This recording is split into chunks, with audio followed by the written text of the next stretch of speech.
Salut tout le monde, aujourd'hui, nous allons nous intéresser à nos joueurs durant cette trêve internationale. Selon Romain Molina, les propriétaires du PSG veulent recruter Lamine Yamal quel que soit le prix. À Doha, on estime que le club de la capitale aura besoin du prodige à un moment ou un autre. Ils sont prêts à se battre pour le jeune star du Barça. Vu son talent et son potentiel, ils sont prêts à tout pour obtenir le jeune catalan dans les prochaines années, comme ils ont fait avec Neymar en 2017. L'international hollandais Frenkie de Jong vient de prolonger son contrat avec le FC Barcelone jusqu'à juin 2029. Le milieu-terrain catalan estime que tout va bien au Barça et qu'il veut rester au club aussi longtemps que possible et gagner beaucoup de trophées avec l'équipe. D'après Marca, la radiographie de Dani Olmo a montré qu'il a subi 11 blessures au cours des 5 dernières années et a passé 377 jours éloigné des terrains. Et d'après les calculs, le milieu espagnol a marqué 33,7% des matchs au cours des 4 dernières saisons et demie. Au cours des 5 dernières années, celles où il a manqué le moins matchs pour des raisons physiques est la plus récente.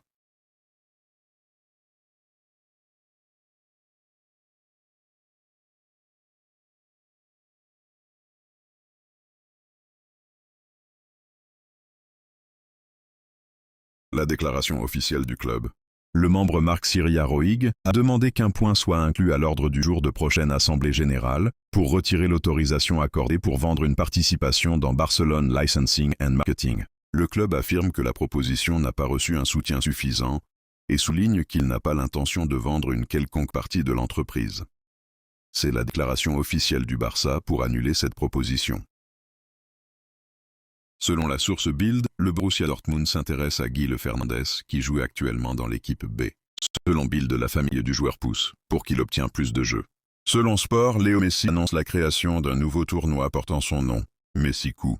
L'équipe Barcelone U16 est invitée à participer à sa première édition à Miami entre le 9 et le 14 décembre prochain. Au cours de ces 5 jours, 18 matchs se dérouleront dans plusieurs stades de Miami. Le Chase Stadium de Miami servant de siège au tournoi. Les équipes seront divisées en 2 groupes de 4. La première phase se déroule selon un système de ligue. Viennent ensuite les phases éliminatoires directes, play-off, menant à la grande finale qui couronnera le premier champion de l'histoire de la Messi Coup. Officiel, le FC Barcelone dévoile son maillot pour le prochain Clasico. Barcelone étant en collaboration avec Ed Sheeran, portera le logo Ed Sheeran pour le Clasico du 26 octobre prochain. Pour ne pas rater d'autres infos, abonnez-vous à la chaîne et dites-moi dans les commentaires comment vous voyez l'équipe.